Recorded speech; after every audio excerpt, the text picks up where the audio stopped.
much, Mr. Sanders, and it's a pleasure to serve under your chairmanship this morning. Now, as a West Country man, you may not fully agree with me, but I believe that the quality of life we enjoy in the north of England is higher than in the south. Yeah. Now, I recognise that very big differences remain between the economies of the north and the south, and we know that the economy of the north lags quite a long way behind the economy of the south. Now, I think there are many reasons for that, and one of the main ones is our relative lack of infrastructure. We have historically described infrastructure in terms of power generation or in terms of transport links, but I have to say I think that is an old definition. Broadband is one of the key infrastructures we need if we are going to take advantage of the opportunities of the digital age. Now, the government has been right to recognise that broadband matters and then to put significant investment behind it quickly and to extend it widely and to bring in private sector capital too. I think the government recognised early the opportunities are so wide that they impact and improve many parts of life. Some of them are critical to the future, such as helping with education or telehealth or just keeping our economy competitive. Some significantly enhance the quality of our lives, being able to keep in touch with family and friends, or some are just simply fun, such as streaming films or gaming. I will highlight just a couple of these, and I've chosen them because they are of relevance to our area, and just to simply show their importance. The two I'm going to focus upon are telehealth and business. Telehealth or telemedicine is simply a means of using technology to access expertise whenever you need it and to provide care. It helps tackle the challenges of an ageing population and helps people to stay in their own homes. Basically, it brings healthcare right into people's homes or communities, however remote. It's a simple idea, and we have leadership in it in the north of England. I've seen a very impressive demonstration from doctors from Airedale Hospital. I've also seen it in use in the stroke unit in Harrogate Hospital, as the clinicians there are able to access the very best in stroke care and access it remotely. But to use it, you have to have a good, fast internet connection, and that means super-fast broadband. Telemedicine is simply part of the future, and it's fantastic. In the world of business, which is my background before coming here, you have to be accessible to your customers, and that includes web access. Now, different parts of the north have different strengths in different sectors, and I'm sure colleagues will focus upon those that are relevant to their areas. I'm just going to comment upon two that have scale in North Yorkshire, and they are the visitor economy and agriculture. Last week was English Tourism Week, and as a part of that I visited several tourism facilities across my constituency, one of which was the Bijou Boutique B&B in Harrogate. The proprietors, Stephen and Jill Watson, talked to me about the big proportion of their customers who find out about them online, who book online. Managing their online presence is critical. More customers will simply be able to learn what that business has to offer. That's especially true for our area where so much of the economy is visitor-driven, and we'll see a highlight of that this year as we host the Grand Départ of the Tour de France. That's only 90 or so days away, and we will see Yorkshire become a huge visitor and media attraction. Now, Superfast North Yorkshire have responded to this by enabling communities along the line of route to get broadband. They may not complete this rollout before the tour arrives, but at least they have listened, responded, and made very good progress. It's not just about reaching your customers and them reaching you. Superfast broadband drives business efficiency. It helps access purchasing deals. It takes cost and bureaucracy out of the business. And we can see this in the agricultural sector. Some of the regulatory issues in the sector require an online presence. For example, there's the online cattle tracing system, and then dealing with the Rural Payments Agency. All these require connectivity. Government is simply going online. For businesses with a turnover of over £100,000, you have to fill in your VAT return online. There is no choice about that. That catches many farmers, many rural businesses, and it's simply not easy if you have to do this via a slow dial-up facility. Yes, please. Gentleman, and I congratulate him on securing a debate on a subject that's of great importance both to his constituents in a rural setting and also to the businesses on the largest industrial estate in Europe, Trafford Park, which is in my constituency. Does he agree with me that although the difference in the characteristics of these businesses may be very significant, they all share an urgent need for super-fast broadband to be connected to them as quickly as possible in order that they may maximise business potential? Yes, I strongly agree with that argument. I don't think it really matters the scale of the business or which sector you are in or your geography. The point about broadband is that you are accessing customers all over the world, and we just need to have it and have it quickly. So I think that's absolutely the correct point. If you are dialing up on a slow landline that's also used for potentially other members of the family in a rural business, it is incredibly slow going, and basically businesses without connectivity are being left behind. And that is why a good, reliable, super-fast broadband matters. I would like to share with the House one of the successful lessons of the North Yorkshire rollout. North Yorkshire is very shortly to become the best connected county in the country. And the reason for this is that we had a delivery vehicle that was already in place as the government launched their broadband strategy. That was a company which had been started earlier by North Yorkshire County Council. The company is called Nynet, and I think Nynet have done extremely well and deserve congratulations and praise from across the county. Simply being in a position to start promptly and to know where some of the challenges ahead would lie has simply made a difference. North Yorkshire was the first county in the country to award their rollout contract. And the rollout has been going at the rate of about 6,000 to 7,000 properties per month, which is a good rate. I checked, Mr. Sanders, the latest data, and at the end of last week, 102,402 properties have been enabled to receive superfast broadband, and that's at least 25 megabits per second. But having the capacity is not enough. People have to choose it. Take-up is running at 16.2% and rising sharply.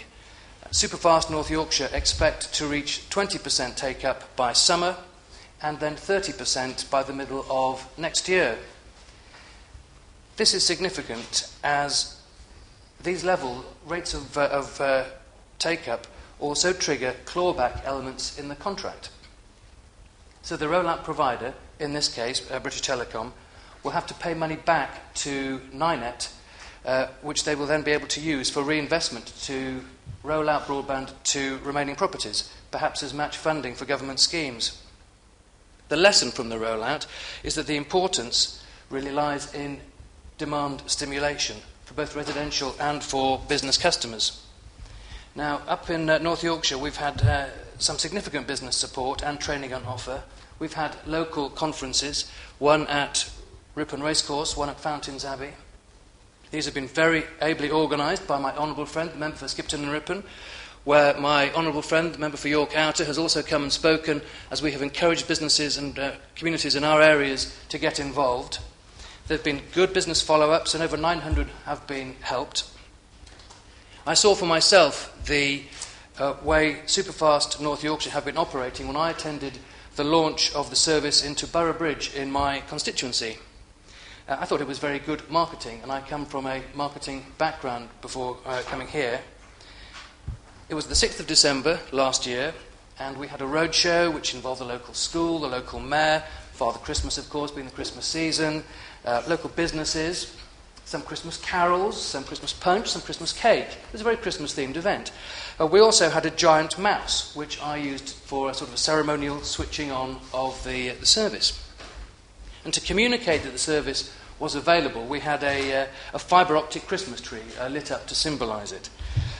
Basically, it all added up to show that something had happened, something that was new, something that was fun, and something that was for everyone. and indeed I've been informed by the local community that the take-up in Boroughbridge has been high. Yes, of course. Saunders. I thank my honourable friend for giving way and congratulating on securing this important debate. He's absolutely right to praise the work of Superfast North Yorkshire and what they've done in the rollout so far of Superfast Broadband across North Yorkshire and York. And pleased to hear about the success in Boroughbridge, but would you not agree that the key stage now is reaching that next 10%? Yeah. And we have not-spots communities across my constituency and across North Yorkshire. Askham Bryan, Askham Richard, Hesse, Acaster Melbus, all in my patch, are part of that not-spot area. And is it not right that we have to help these communities in this last 10% to bridge the digital divide? And that means actually looking at how we can enhance new technologies to reach them, because that's the key point. It's getting to those communities, and it's not going to be always done through fibre to the cabinet. Well, my honourable friend is as wise as ever, and I'm just about to come on to address those points. I strongly agree with the points he's making. And if you will forgive me, rather than address them now, I will address them because I'm coming onto those very points. I think the question now is about looking ahead, and this is really what I wanted to share with my honourable friend, the Minister. There's just a couple of points, really. The first is that I think we need to be vigilant that one provider does not develop any kind of monopoly abuse. I don't think we are there yet. I've not seen any evidence of that in my county, but as a Conservative I believe in the merits of competition bringing choice, value and innovation, and I do know that this is already on the Minister's radar. What I want to focus upon is the point raised by my honourable friend from York Outer, and that is how we get opportunities of broadband to all homes, taking it on from the 90% to 100%, and I think that is now where the question lies. If I again look back into my own home county of North Yorkshire, I see that we have a rollout phase 2 taking place this year. That will take us to 93%. Phase 3 is being planned for 2015. That will take us further.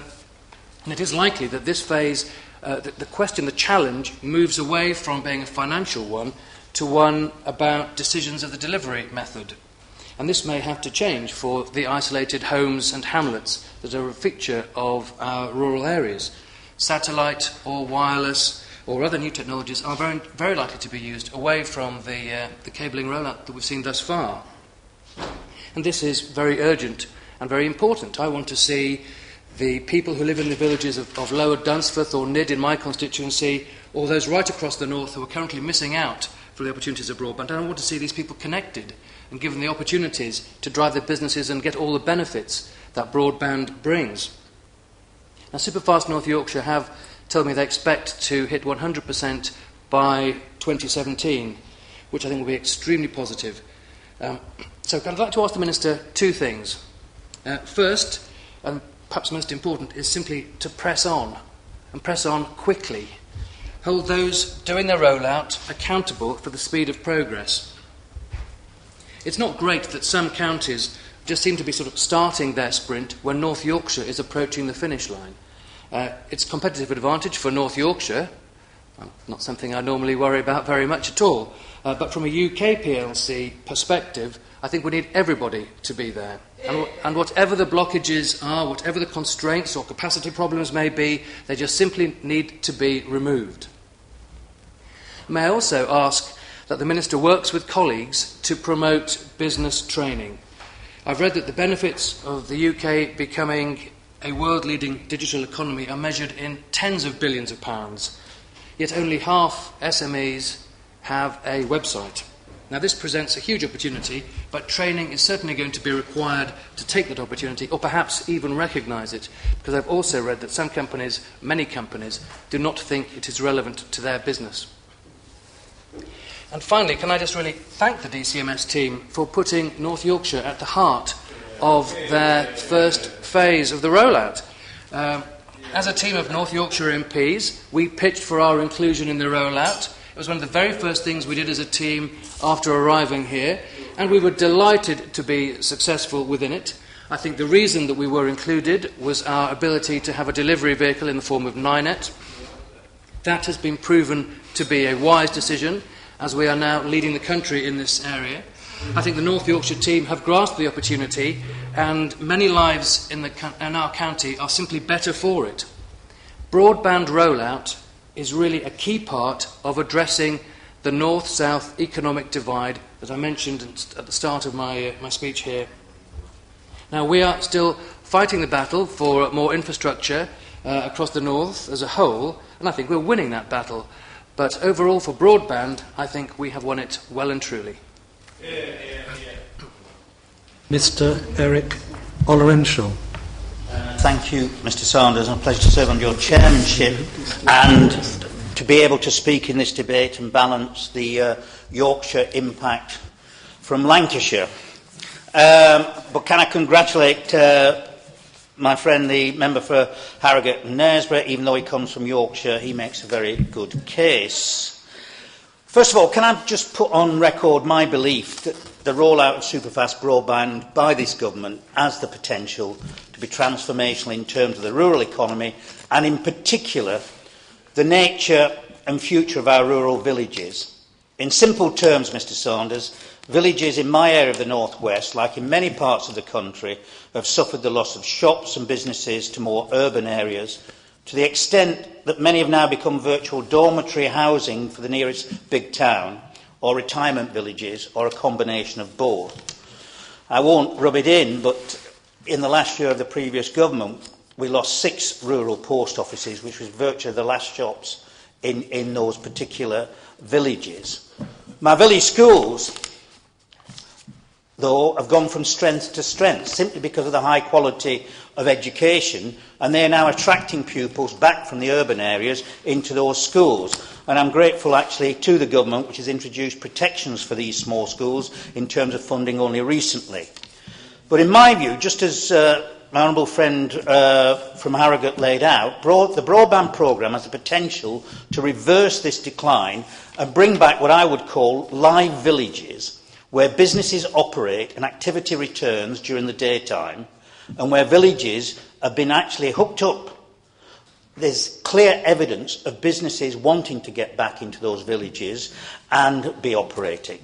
So it's actually great this government's now decided to add to the pot of money to achieve an even wider coverage, which is hoped will be the 97%.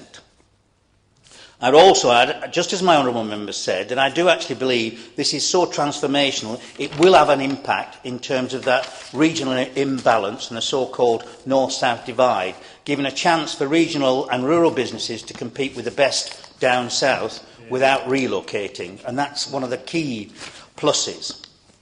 Now, originally in my area, it was clear the contracts would only cover 93%, and it didn't seem likely that they would get up into the villages in the hills above Lancaster, that's the Trough of Bowland and the Lune Valley, and therefore there would be a problem in terms of what was happening on the lowland and the highland.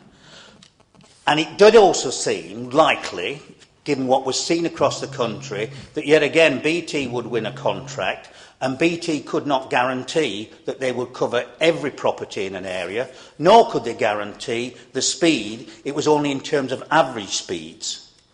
Because of this, a local community group got going in my particular area, led by Professor Barry Ford, ex-professor of Lancaster University, ably supported by some keen enthusiasts, and I'll mention Chris Conder here, and I'll mention Martin Dews here, who put together almost a social enterprise company to try and reach the areas that couldn't be reached. And what they also offered in terms of this company, that they would lay fibre to every single household in the areas they got responsibility for, leaving nobody out, and that on top of that they could guarantee 1 gigabyte speed to every single household, something BT couldn't.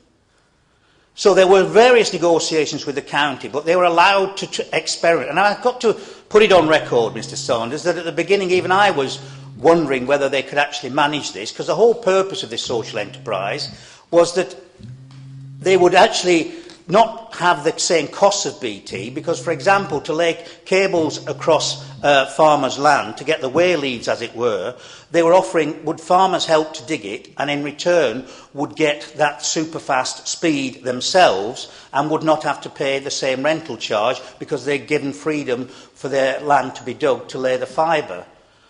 And you're wondering, were there going to be problems in certain areas? Were people actually going to get involved to that extent? Were people going to buy shares in this social enterprise?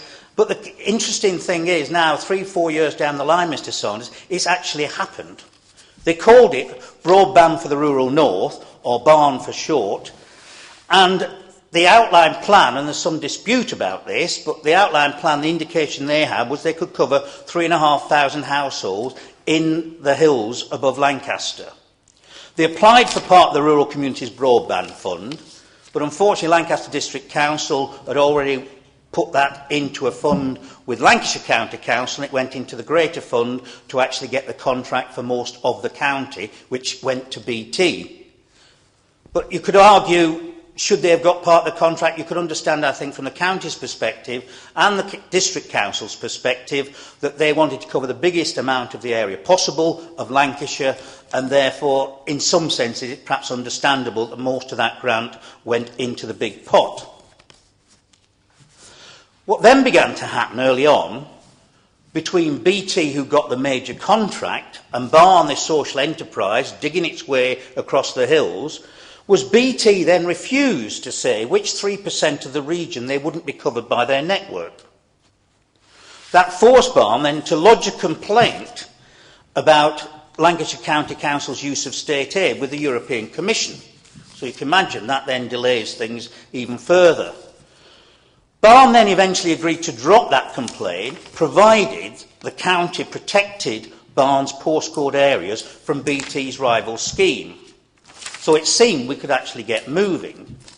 And BARN then proceeded, and the villages of Arcombe, Quormer, Abbeystead, the hamlets of Littledale, Robendale are now all wired up, 1 gigabyte speed to each individual house and farm, nobody left out. But frustrations along the way, I mean, this is a real demonstration, in my view, of the big society, so to speak, that when we got to an example of Network Rail, we wanted to get the cable across one of their bridges on a line where I think there's an average of 6 trains per day.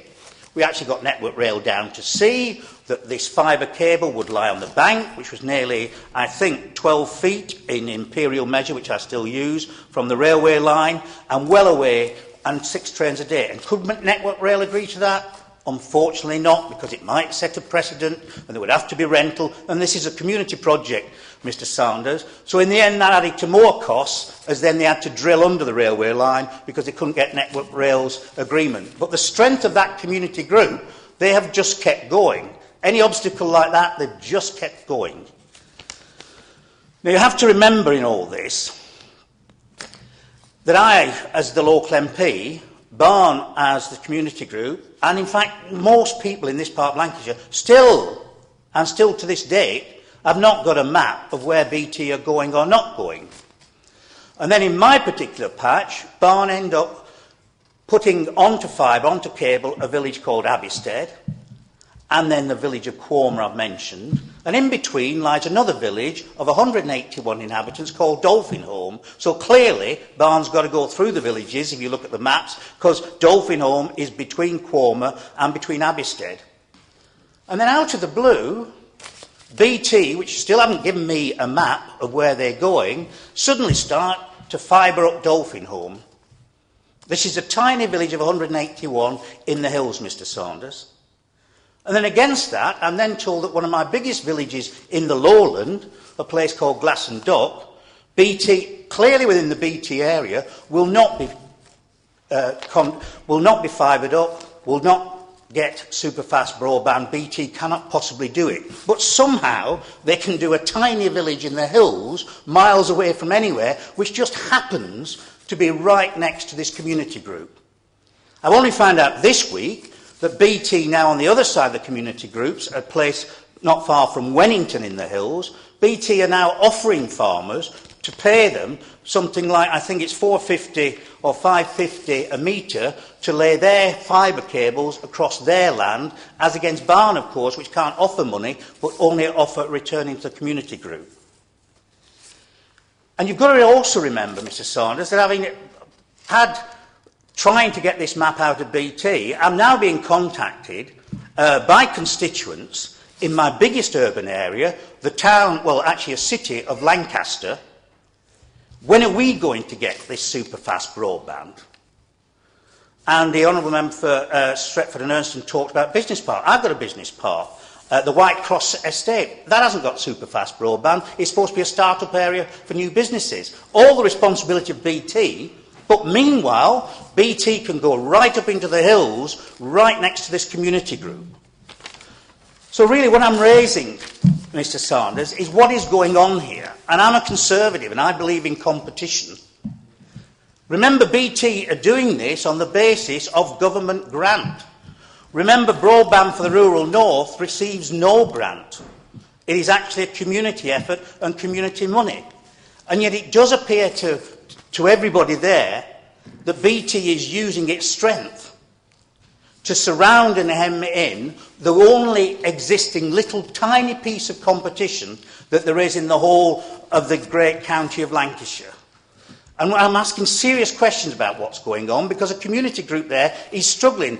They haven't got the time to go to law over this, Mr Sanders, because they're digging the fibre. They're running it into people's homes.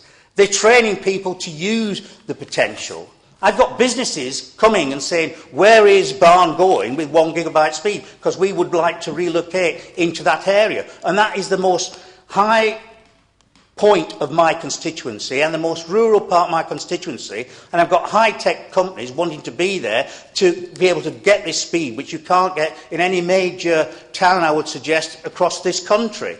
But BT seem determined, as I said, to hem in this little bit of competition.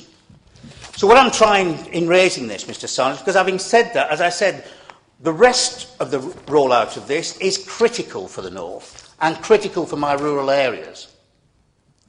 But what I would like the Minister to do is take a serious look in his department at the behaviour of British Telecom in North West Lancashire and what help we can give in terms of the big society, in terms of community groups doing their best to help in doing this and actually, as I said, guaranteeing 1 gigabite speed, remember, to every single household, something BT cannot even dream of doing, because I've then been told in meetings with BT, which I've had recently, and been promised these maps, and still yet haven't had these maps of where they're going, that even when they cover a particular area, they still will not guarantee every single household in that area will be able to be linked up to their boxes and get high speed. Now, this is taking the edge of what is a fundamentally successful government project for me. It really is taking the edge off it. And it really seems a very straightforward thing to sort out.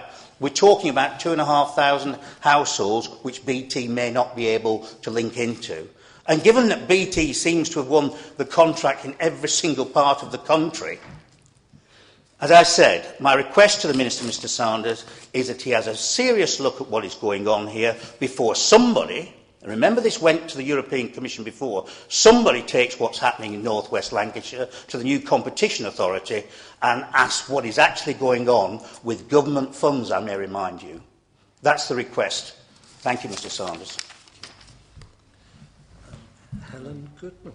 Thanks very much, Mr Saunders. It's a pleasure to serve under your chairmanship this morning.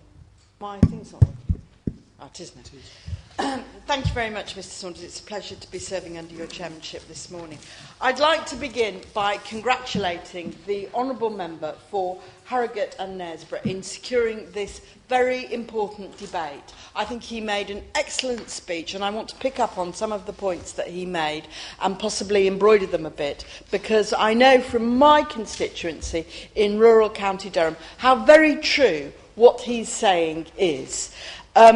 And furthermore, I think it's quite right that he raises the issue of broadband rollout for the whole of the north of England. I have to say that I don't hold out very much hope that this government is going to pay significant attention to the north of England or indeed to building infrastructure in the north of England. We've seen a repeated pattern of capital projects, very significantly well funded in the south, but not in the north.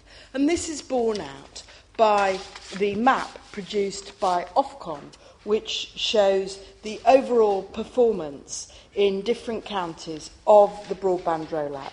And I have to say, Mr Saunders, that there is a central belt of London, the South, the West Midlands, where things are looking quite healthy. But Mr Saunders, in your area of the South West, things are not good, and things are certainly not looking at all good in the north of England. And I'm grateful to the honourable gentleman for drawing this to my attention. Cornwall is widely regarded as having the best superfast broadband in Europe, and as my honourable friend who sponsored this debate pointed out, North Yorkshire was the first place to start the rural broadband rollout. Well, all I can say to the Minister is that he should look at the map which has been produced by Ofcom, which I'm sure he's going to quote Ofcom's reports back to the Chamber in a minute. I think he should look at this map produced by Ofcom because what it shows is a significantly worse performance of the broadband rollout. Now, I'd like to turn to the points that the Honourable Member for Harrogate and Knaresborough made about the rural economy, because I think these are absolutely spot on.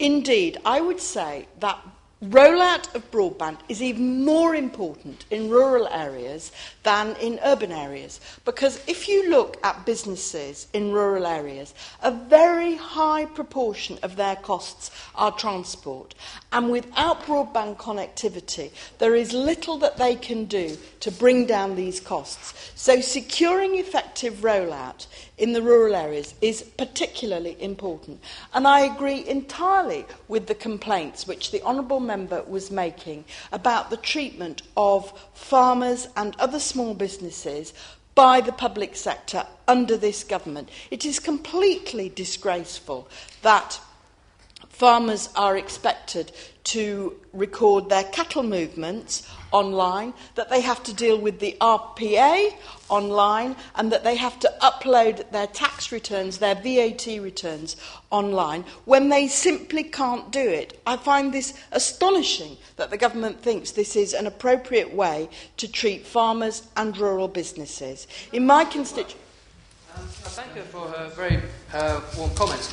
But I think the government is saying this is acceptable. I think the government is saying we know this matters and we're trying to roll it out. And I think, as points I were making, we're a little bit on the more positive side than the way that she is suggesting. The problems didn't just start in 2010. This has been a gradual growth of the digital economy and the opportunities it presents. And the point I'm trying to make is we need to grab it. The government has done well to grab it. We just need more of it. And just as, if I may, a further point, having read... I have two criticisms. One criticism is of the way that broadband has been rolled out. The other is the behaviour of DEFRA and of HMRC, because it is those departments which are now demanding that people deal with them solely online. This is a new development under this government. It is this government which is encouraging these departments, in fact instructing these departments to deal solely with the citizen online. So, for example, in the first tier tribunal, the tribunal judge ruled that the requirement to submit VAT returns online and the failure to take into account a person's ability to comply with them on grounds of computer literacy, age, the remoteness of location, was a breach of the European Convention on Human Rights. And we need to see some change in the government's attitude on this. There is an overall problem here, Mr Saunders, and the problem is twofold. First of all, this government prioritised speed over access. When we left office, we had laid out a plan for securing universal broadband rollout by 2012. This government abandoned it and set out two twin objectives in 2011. They were the provision of superfast broadband network to 90% of the population by 2015 and the ability of every household to receive at least 2 megabytes download speed by 2015. Both these targets will be missed by the government, and the target is now to reach 95% of the population by 2017. So, what the government did was it invested a large amount of money, for example, in the Superconnected Cities programme, instead of prioritising the rollout to the rural areas.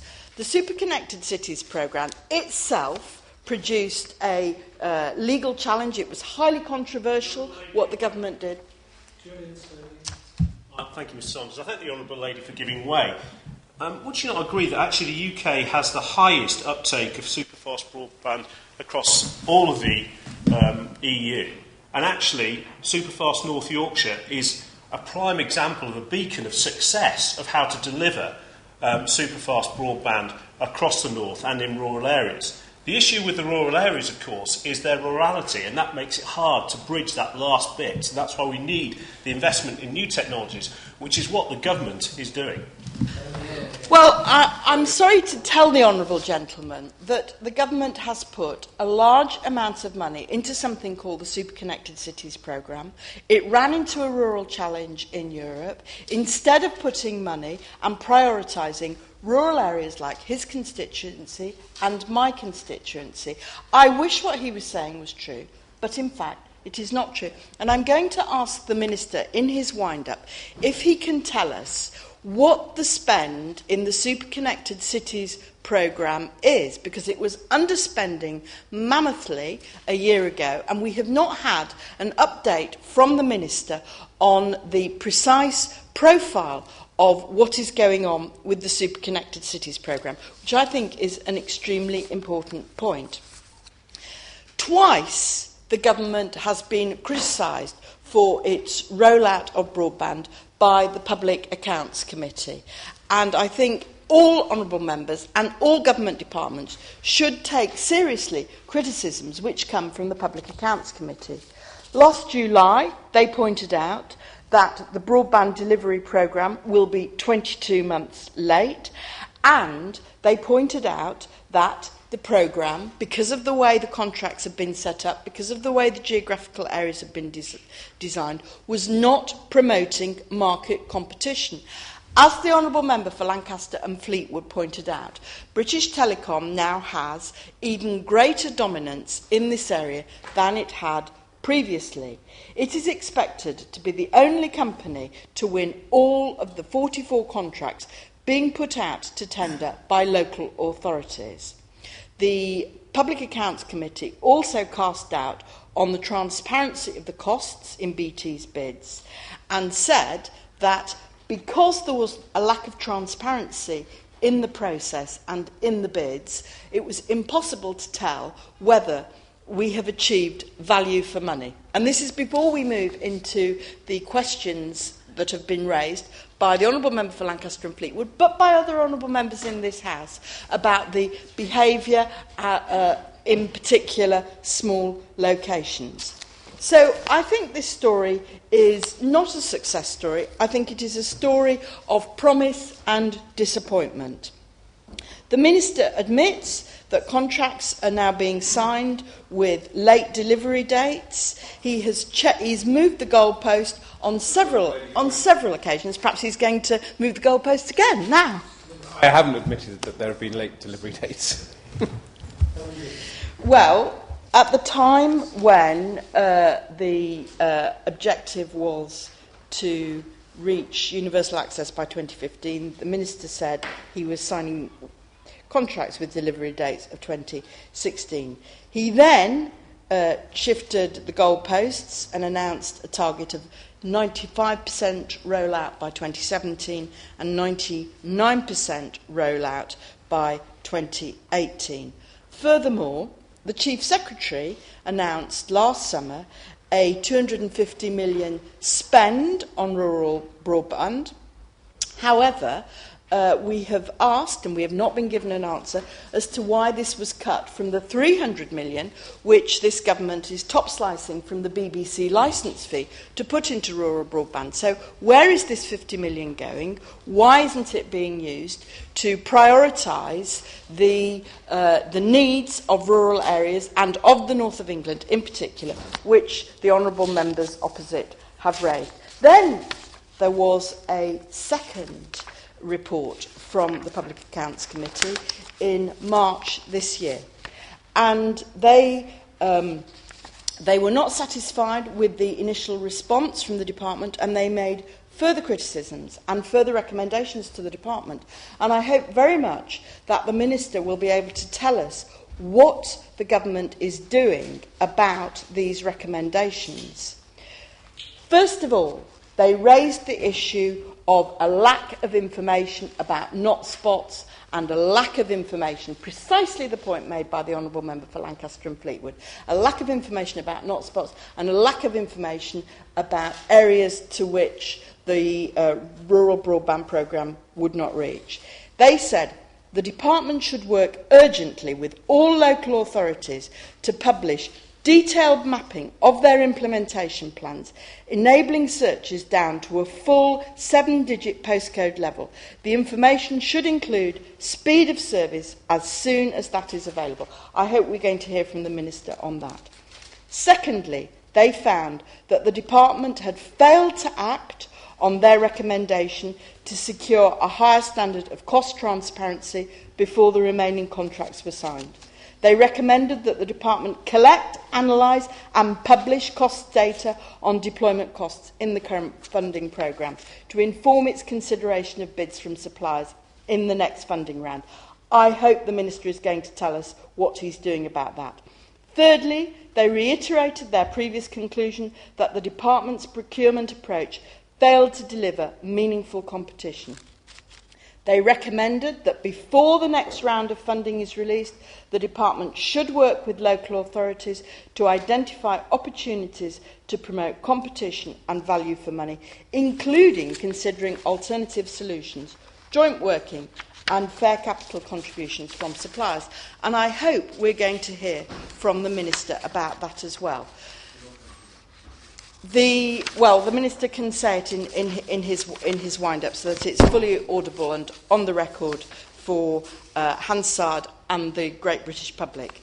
The Minister, the Government Department have committed another 250 million to spend beyond 2015.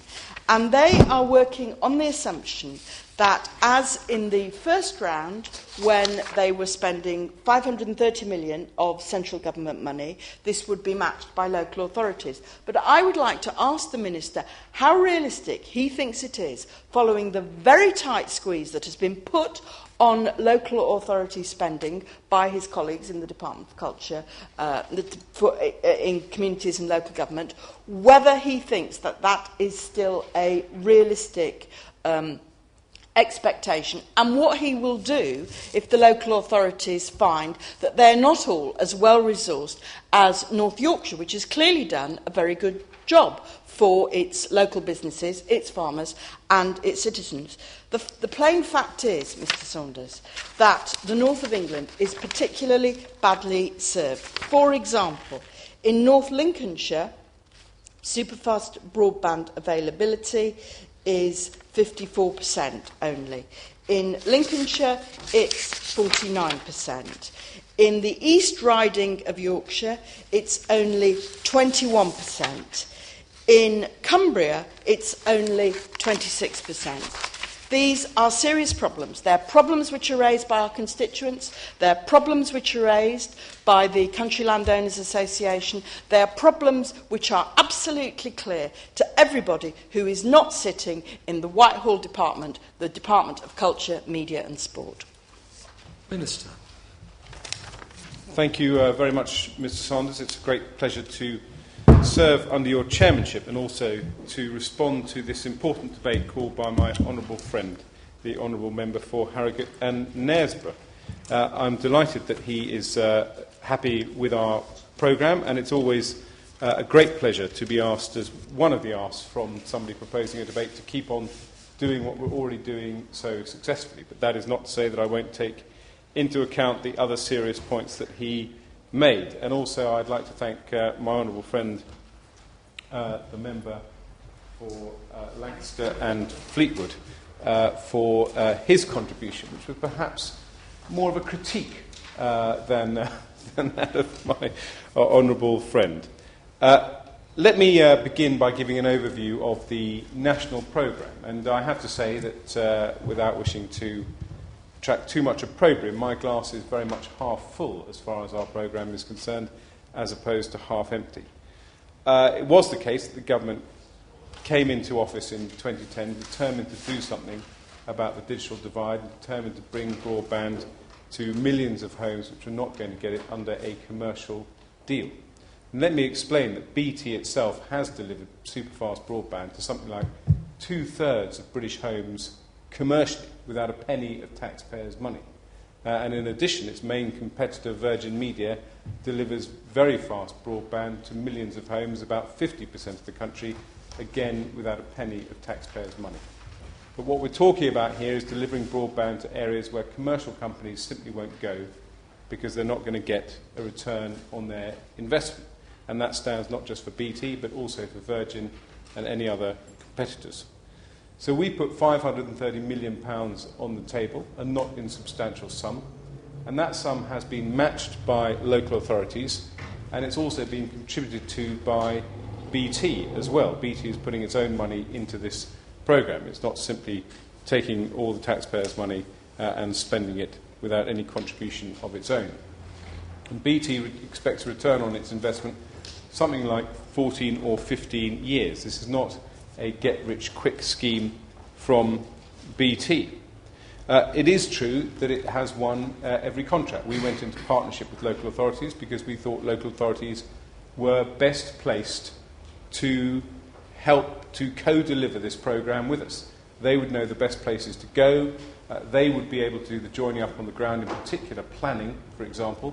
We've had numerous cases with the commercial rollout where BT and others have wanted to go, where local authorities simply weren't prepared to give planning permission for the cabinet. So to have the planning on board, to have the power on board, to have the local coordination on board was going to make a difference, and I think it does make a difference. When we put together the original framework contract, we had 9 potential competitors lining up against BT. But most of them dropped out. At the end, when the first contracts were being let, there was a significant competitor, a consortium led by Fujitsu, but they did not beat BT in those contracts, and they now have fallen away. But they provided a useful competition. But why did these people drop away? Why, for example, if Virgin Media has 50% of the market already in terms of its footprint, why didn't Virgin Media compete? Well, that is because of state aid, Mr. Saunders. State aid requires that if you accept public money, you have to accept certain obligations. And the obligations that lie on BT as they roll out this network is that they must provide access to any other retail telecoms provider. And in shorthand, that effectively means, for most consumers, TalkTalk or Sky, who are the most well-known, but obviously there are numerous other providers as well. And it is the case, Mr. Sanders, that if you compare our market with any similar market in Europe or elsewhere, BT, as the incumbent operator, if you like, the former nationalised state monopoly, has the lowest market share of any incumbent operator. Compare them against Deutsche Telekom, France Telecom, BT has the lowest market share. We recently overtook Germany in terms of our broadband rollout. We now have more availability of superfast broadband and more take-up of superfast broadband than Germany, and in fact all of the other major European economies. And the reason for that is because we have competition as well.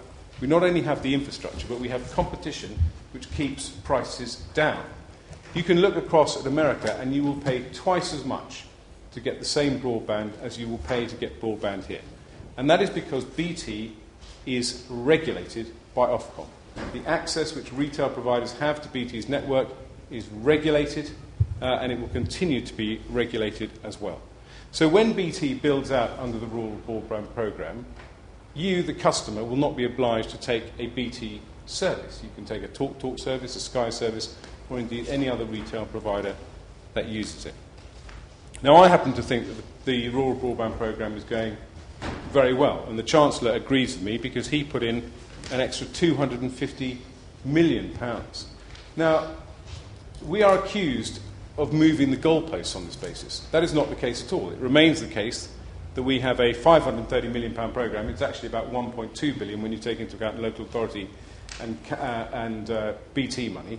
A £1.2 billion programme to bring superfast broadband, by which we mean about 24 megabits a second, to 90% of British homes. But we want to go further. So we found another £250 million, and we estimate, with match funding, and we expect most councils to be able to match that funding, we expect that to go to 95% by the end of 2017. So that means 95% of British homes should get superfast broadband. And then there's the final bit, the final 5%, the isolated farmhouse, the house in the middle of a moor, which potentially could cost thousands and thousands and thousands of pounds to connect up to superfast broadband. And we could do a rough back-of-the-envelope calculation for that, and it could come to £1 billion, it could come to £2 billion. We don't want to do a rough back-of-the-envelope calculation. We want to try out different technologies and see what will be effective. So we've set up a £10 million fund.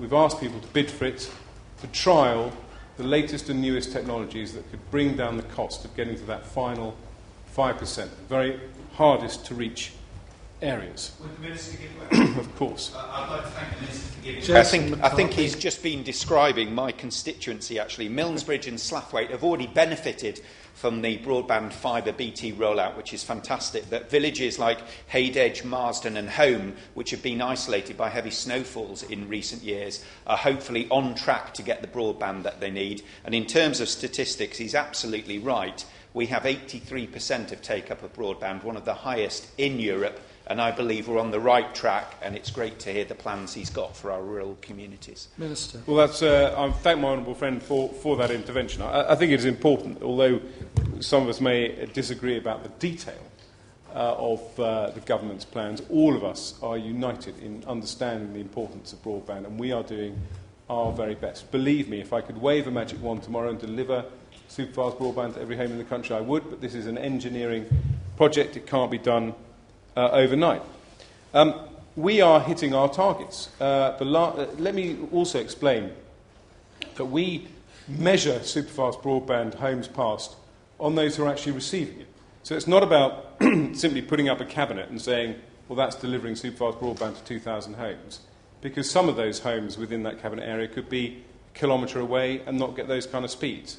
So we audit. Every quarter we audit, and at the moment we've passed, by the end of February, we estimate we've passed 370,000 homes with superfast broadband, and we are well on track to get into seven figures sometime this year. We were passing 10,000 homes a week.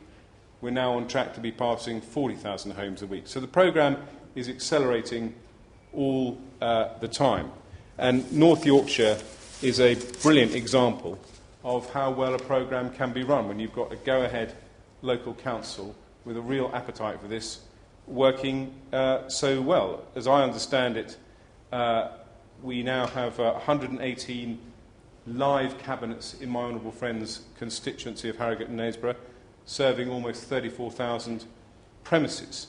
We've met in North Yorkshire all 7 of our milestones in terms of time and deployment targets, 462 cabinets deployed out of an overall programme of 673, over 120,000 premises passed, 100,000 of those getting super-fast broadband. So, and we also have significant take-up. My understanding, for example, is that the average take-up is something like 20%, with 2 cabinets exceeding 30% take-up. And in the next phase, we expect to go to another 17,000 premises under the Superfast Extension programme. So those are programmes that are going very well. other areas that have been mentioned. Lancashire, my honourable friend, and I'll come to his specific concerns at the moment. Lancashire getting a total, getting £10 million from the BDU UK programme. We're aiming for 95% superfast coverage under the existing programme. In terms of North and North East Lincolnshire, we're aiming for 90% coverage under the programme, targeting almost 40,000 premises. So these are programmes that are very much underway, and it would be a travesty to say that we have forgotten the north of England. Nothing could be further from the truth, I have to say. So that is how well I think the programme is doing.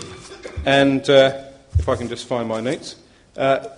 In terms of going forward, the Honourable Lady mentioned the Super Connected Cities programme. That is an important programme as well, but that programme is different from our rural broadband programme, and it's perfectly within the bounds of possibility for the government to run two programmes at the same time, and we wanted to help our SMEs. So that is what we have decided we are going to do, and we set aside £150 million for the Super Connected Cities programme.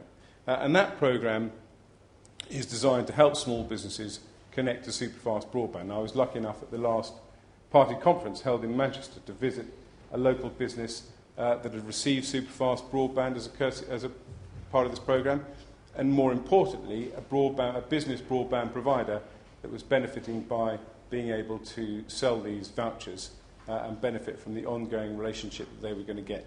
We estimate the programme will benefit up to 30,000 small businesses. The programme is now well on track. And an important other aspect of this programme is the fact that it is supporting public Wi-Fi and community Wi-Fi.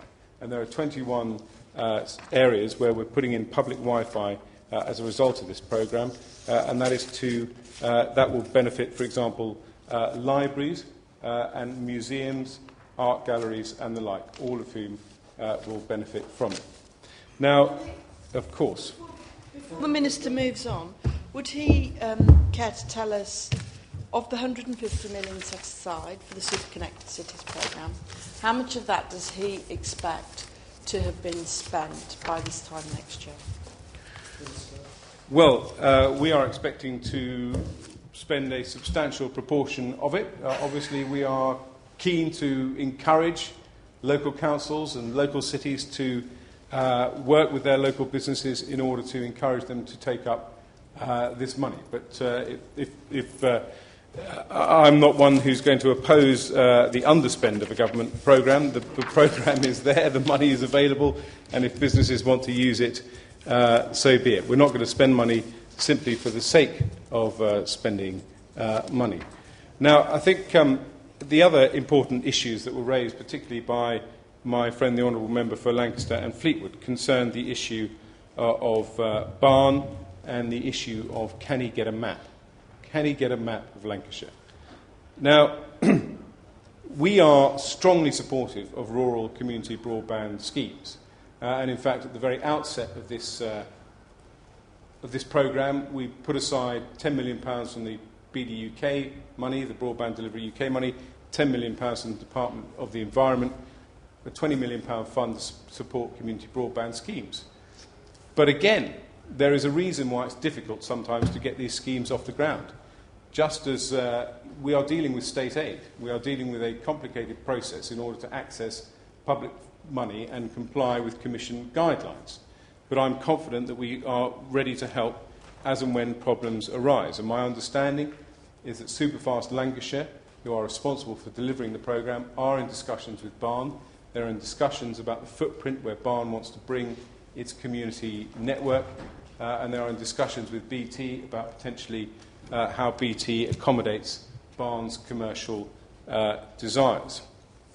I think, again, no one is trying to stop Barn doing what it's doing, and my understanding, and my honourable friend can correct me if I'm wrong, is that Dolpholme, the village that he mentioned, was part of the contract with Lancashire when it was signed. It was a decision of Lancashire County Council where that broadband should go. And I think it's important to stress, as a matter of principle, before my honourable friend comes back at me if that is what he wants to do. As a matter of principle, the broadband rollout is dictated by the county council, obviously in association with BT, because BT will make recommendations to the county council about where it's cheapest to go, where they're going to get more effective spend for their money. But the county council is in charge. It's also in charge of the map. There is a map on the Superfast Lancashire site which does tell you, broadly speaking, where broadband is due to be delivered. I give way, as I anticipated, to my honourable friend. Thank the Minister, and he's right. It says broadly speaking, but broadly speaking, it doesn't tell me which village is in or out. And in terms of the Dolphin Home situation, I did actually say there was some confusion right at the beginning, and there is some, on both sides, Dolphin Home's position in the original agreements. But Dolphin Home only has, I think, 181 inhabitants. And it's right in the hills between villages that Barn is doing.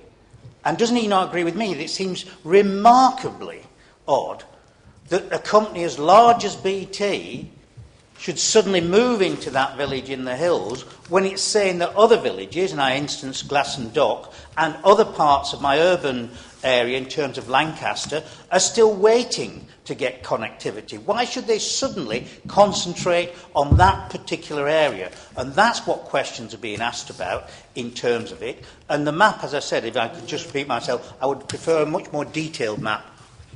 Sorry, Mr. Sanders. Well, I have to say to my honourable friend, my understanding is that it was Lancashire County Council's decision that Dolphin Home should get superfast broadband. That is a matter for Lancashire County Council. If I'm wrong about that, I will apologise to him, but I will double-check that with Lancashire County Council, and I will come back to him on that. But that is my understanding. As far as the map is concerned, again, I think one is dealing with expectation management, if I can put it that way. I don't think there is any attempt to keep by BT to stay under the radar in order to, as it were, ambush local community providers. The local authority is in charge of the map. There is nothing to stop them publishing a map, however detailed. But they're also in charge of expectation management. When you're on the ground delivering broadband, circumstances can change. You might find that a particular area you're going to is going to be 3 times more expensive when you actually arrive there with the van and the tools. You might find another area turns out to be twice as easy to do as you expected. But were you to say, for example, to Mr. Olorenshaw that he was going to get superfast broadband in September 14, and then you discovered either that it wasn't going to be economical and you should go somewhere else, or that he wasn't going to get it until March 15, you would have to manage his expectations. So it is true that when you look on the Superfast Lancashire map, there are details which say we are currently mapping this area, we're looking to come here, but they don't give you every single address, and they only allow you to know when you're going to get superfast broadband, as it were, once they've started the rollout in your particular area, and you can type in your postcode or telephone number, as I understand it. I give way to the Honourable Lady. Grateful to the Minister for giving way. Is he saying that he's going to ignore the recommendation from the Public Accounts Committee in their report of March 2014, and he's just going to hand responsibility for these maps over to the local authorities? We've said throughout, it's not a question of handing responsibility of the maps over to local authorities. Local authorities are our partners in this delivery, and we respect their right to manage their local broadband rollout plans. We provided the framework contract, the contract that allows all local authorities not to reinvent the wheel when they're negotiating a contract with a broadband provider. We provide the money, which they then partner us with, and they are the people on the ground who are delivering broadband. And therefore, although I would like to take a lot of the credit for the success of the broadband programme, I think it's important that North Yorkshire, Lancashire and other county councils across the north of England also take credit for the excellent job they've done in delivering. When, again, the Honourable Lady keeps saying the north is forgotten, I well remember my visit quite recently to Durham, where Digital Durham were a fantastic local authority, again with a huge hunger to deliver superfast broadband to their residents. I give way to my honourable friend. For the Minister giving way a second time, it is just that BT, having won all these contracts, and nobody's questioning that, I don't think there's another historical example in local government terms where one company has won every single contract in every single local authority. Doesn't that suggest that we may need a different mechanism for comparing the performance of BT in one area to another than what has gone before, because it's impossible to compare. I mean, the Minister ports back to me, the maps are in the responsibility of the local authority, but the local authority's got a contract with BT. The neighbouring local authority's got a contract with BT. The authority after that's got a contract with BT. Who is going to actually manage the performance of BT, which seems to be becoming the sole provider? Well, we are managing the performance of BT in the sense that BT UK keeps audits what BT is doing. Now, it's very important to stress, for example, that BT has already delivered effectively a government-enabled programme both in Northern Ireland and in Cornwall. Now, in Cornwall, again, I can't swear to the exact figures because it isn't in my briefing, but from memory, my understanding is that originally in Cornwall, BT was planning to get to about 80% of homes in Cornwall.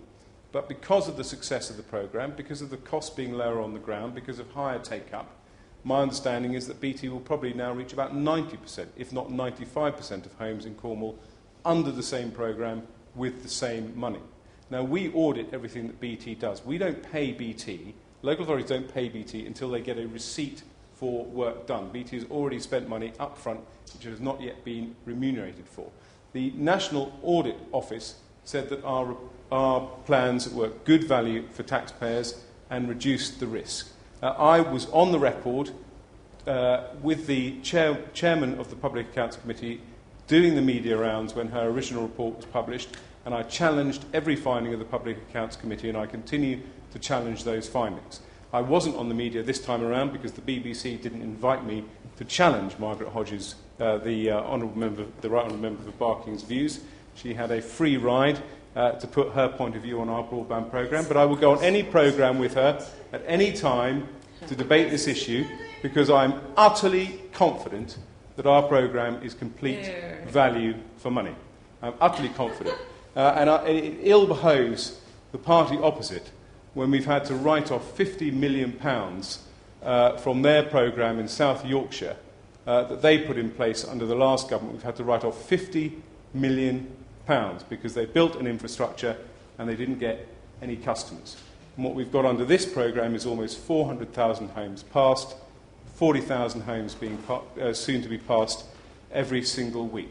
And I also do not resile from praising BT as a great British company doing a great job for Britain. I don't think we praise enough of our homegrown companies, and I've been told stories of BT engineers and it's interesting, by the way, that BT trade unions didn't agree with the Public Accounts Committee report as well. That might be worth noting as well. I've been told of BT engineers up to their shoulders in water over the winter, still trying to get the job done as the floods were coming in. And again, I think it's a testament to the BT engineers on the ground in terms of the programme being delivered. The floods have not, they've had an impact, of course, but they haven't knocked, and Mr Sanders will know more about this himself from his own local knowledge, they haven't knocked the programme off course, it's still on course. Mr Sanders, all of us in this House agree about the importance of broadband and the importance of super-fast broadband. The figures, I think, speak for themselves. This programme is now well underway, all the contracts are signed, it's about delivery.